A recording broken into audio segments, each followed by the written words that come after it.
La gran evasión del penal de Ocaña, 1948. La España de los vencidos. Eran los años oscuros del franquismo. Aún humeaban los rescoldos de la guerra civil, que había desangrado a España entre 1936 y 1939. En el nuevo orden impuesto tras la victoria del general Francisco Franco, no había lugar para la disidencia. El aparato del Estado, sostenido por el miedo, la censura y la represión, se había convertido en una máquina implacable de castigo. La posguerra no fue una etapa de reconstrucción, sino una larga noche de silencios impuestos, de penas arrastradas y de cuerpos enterrados en cunetas y en las paredes de las prisiones. En este clima de represión brutal, los penales de España se convirtieron en cementerios de almas vivas. Uno de los más temidos era el penal de Ocaña, en la provincia de Toledo. Allí iban a parar centenares de presos políticos, muchos de ellos vinculados al movimiento libertario de la CNT, Confederación Nacional del Trabajo. Hombres y mujeres que habían soñado con una España justa, igualitaria, sin explotadores ni dictadores. Allí, entre muros fríos y garitas armadas, se luchaba una guerra diferente, la guerra de la resistencia moral, del ingenio, del valor. Una sociedad en la sombra. Tras la derrota, los antiguos combatientes antifascistas fueron perseguidos con saña. El exilio fue una salida, pero no una solución. Quienes se quedaron, por decisión o imposibilidad, fueron arrastrados a la clandestinidad o encerrados. La represión franquista no distinguía entre el obrero anarquista, el maestro republicano o el campesino que había simpatizado con el Frente Popular. Todos eran enemigos. Todos eran reos de un Estado que pretendía borrar toda huella del pasado reciente. En las prisiones, la vida se regía por un código de solidaridad silenciosa. Los presos políticos formaban una sociedad paralela, invisible para los carceleros, pero real. Intercambiaban mensajes cifrados, compartían libros prohibidos, organizaban talleres y mantenían viva la llama de sus ideales. Para muchos, resistir era no olvidar, no dejar de ser quienes fueron. El germen de la fuga.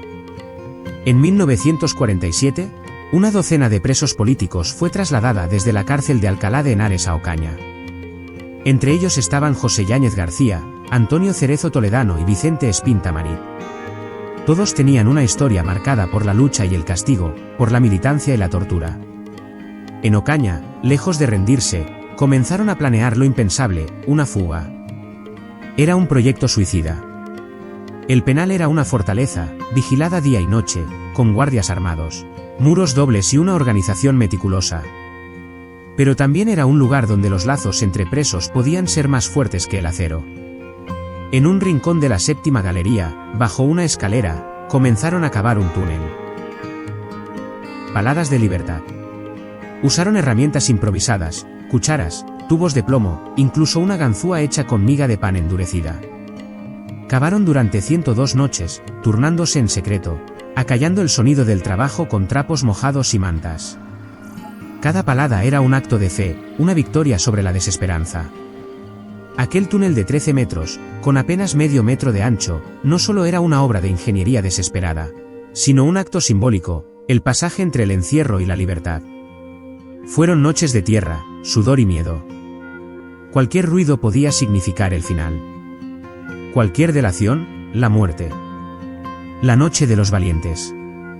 El 8 de mayo de 1948, en plena madrugada, los 12 presos lo recorrieron, uno a uno, desde el interior del penal hasta un punto más allá del muro exterior. Salieron por un hueco abierto en el suelo del aseo, llegaron al desván. Luego descendieron al túnel y se internaron en la tierra. Emergieron en la huerta del penal, treparon muros y escaparon hacia la carretera. Algunos se perdieron en la noche, otros fueron apresados días después. Pero todos, incluso los que volvieron al encierro, ganaron algo que el régimen no podía arrebatarles: la convicción de que, incluso en las condiciones más duras, el ser humano puede resistir. Represalias y dispersión.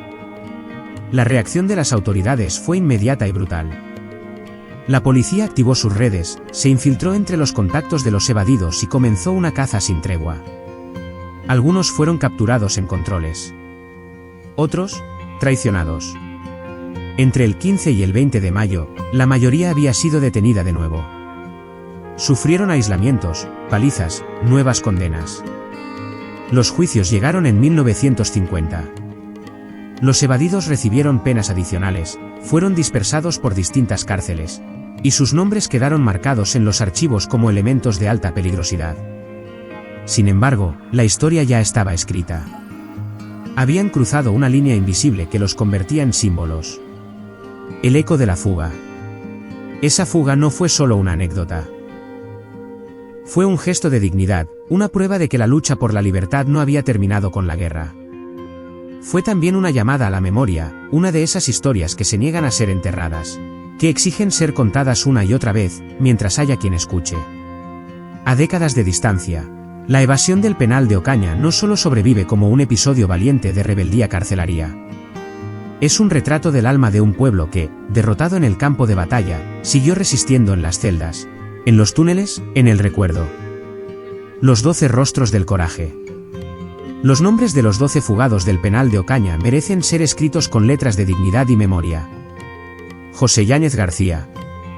Antonio Cerezo Toledano. Vicente Espín Tamarit. Eusebio Azañedo Grande. Juan José Cava Pedraza. Antonio Ejarque Pina. Alberto García Nieto. Pedro González Calero. Germán Horcajada Manzanares. Manuel Martínez Rodríguez. Francisco Romero Gámiz. Luciano Torrontegui Menchaca. Algunos lograron llegar a Francia y vivir en el exilio.